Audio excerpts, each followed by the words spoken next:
are going to talk and take a deep dive into artificial intelligence in Israel. And I'm going to give more of a general overview and a little bit of a historic context. And then Moshe will take us through both what he's done, but then also where we're headed. Maybe a little bit about my background. I founded 3 companies before joining the Innovation Center, one in telemedicine, one an incubator, and the last one being an AI startup in the field of smart mobility.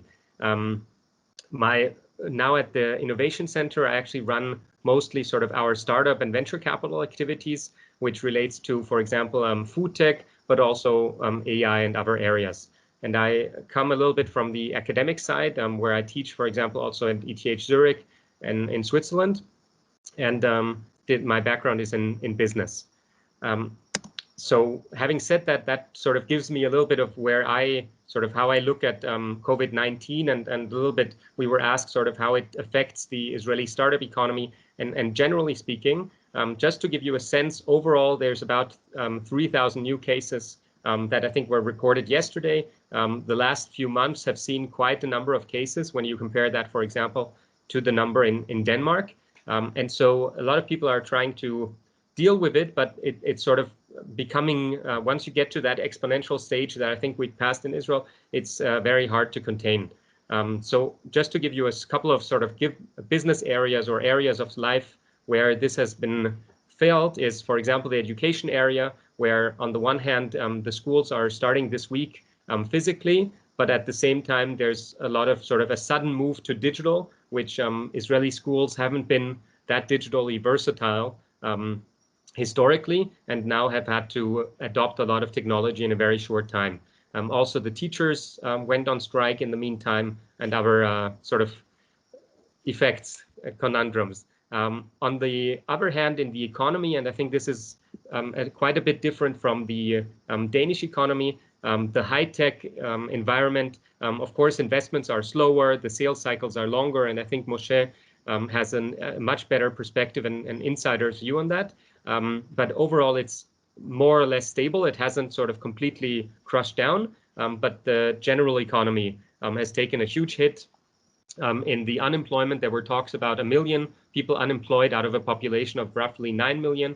Now I think it went down a little bit, but still sort of a lot of industries, whether it's the entertainment industry, the tourism industry, and a number of others are way down. And I think generally sort of the average sort of the manufacturing and the small and medium-sized enterprises in Israel tend to be less internationally competitive than the Danish ones. And so they've taken, I think, a bigger hit.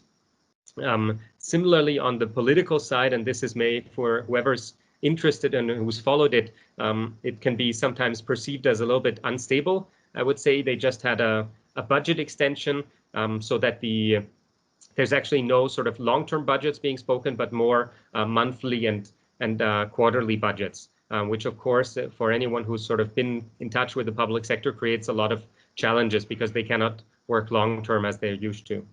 In terms of travel, and this relates to our joint trip, it's now possible to travel actually from green countries, which is at the moment Denmark is such a country, but only for Israelis or pre-approved foreigners. So it's not really yet sort of that we are seeing business delegations come, that we're seeing private citizens travel. And there's also in terms of the policy there, it hasn't been as maybe foreseeable as it has been in some European countries.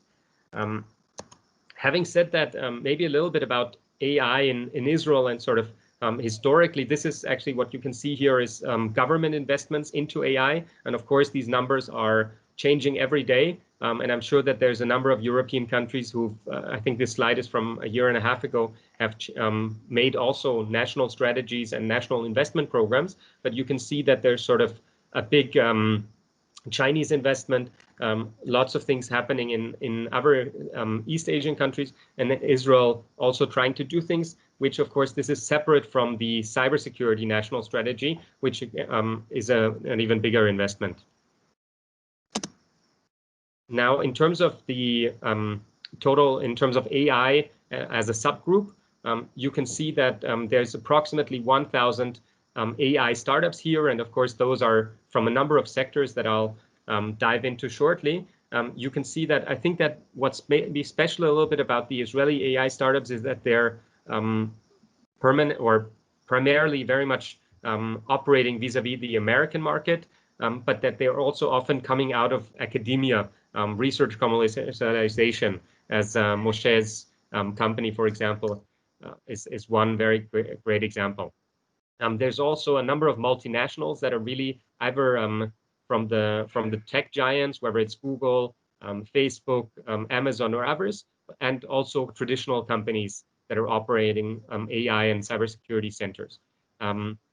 In terms of the investment, and this is, I think, one of the big differences towards Denmark, it's really sort of major money that's being raised every year, even in this vertical alone. Now, I tried to a little bit look into sort of how can we compare that? How can we sort of get a feel for what is happening in Denmark, in the Nordics, and versus what we can see in Israel? And I think in terms of the startups, when you look at AI, you can find that there's, I would say, a couple of dozen companies that I've seen in Denmark that we've worked with either through the boot camps or otherwise, and the magnitude is really 10 to 20 fold in Israel. In terms of also the investments, about 10 billion US dollars over the last more or less a little bit less than a decade. And I think what's interesting also with regards to the investors is that those are very domain specific investors. So you would have healthcare AI investors, you have cybersecurity AI investors, food tech AI investors, and so forth. Whereas in the Nordics, I think that the investors are less specialized yet. On the contrary, I think what you find in Israel, at least from the national corporates, few of them are really very highly active on the international stage. But you do find more and more startup corporates emerging that are actually sort of 500,000 people and more companies that are actually primarily technology driven. In the Danish sphere, you find that there's a high number of internationally competitive startups, corporates, but they are more usually placed in traditional domains, whether it's shipping, life science, or otherwise. When it relates to academia, I think that both systems have really world-leading research, and I think that the technology transfer is where you see the main differences between Israel and the Nordics.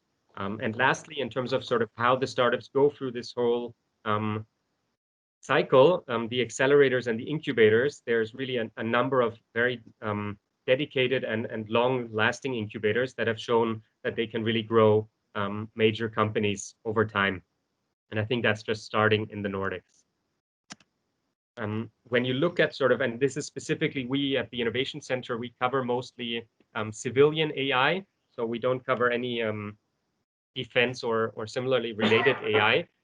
But you can find that there's, when you categorize the different startups, that there's sort of several categories of different use or kinds of AI that are being used, and different use cases vis-a-vis the industry.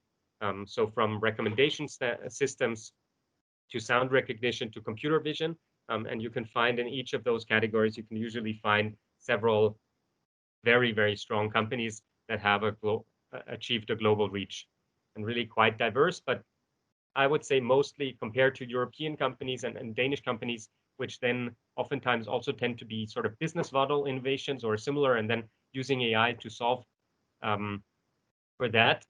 Really here, it's oftentimes a technology push. When you look at sort of a couple of the companies that are, I just took out two more somewhat random examples. So for example, Check being a company from the marketing sphere, where they look at basically helping marketers in corporates and in bigger companies make sure that their ads, their advertisements are placed online in the right areas, and not, for example, on news sites or otherwise on fake sites or similar, where they wouldn't want their brand to be associated with.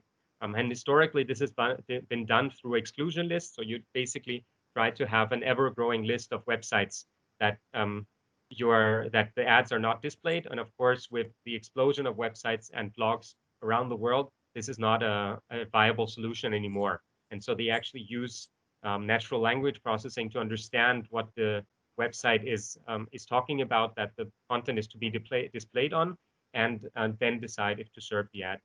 The next one you probably will have heard about, Mobileye, that looks at traffic and tries to give an understanding and an estimation of whether it's safe to drive, and if not, alerts the driver.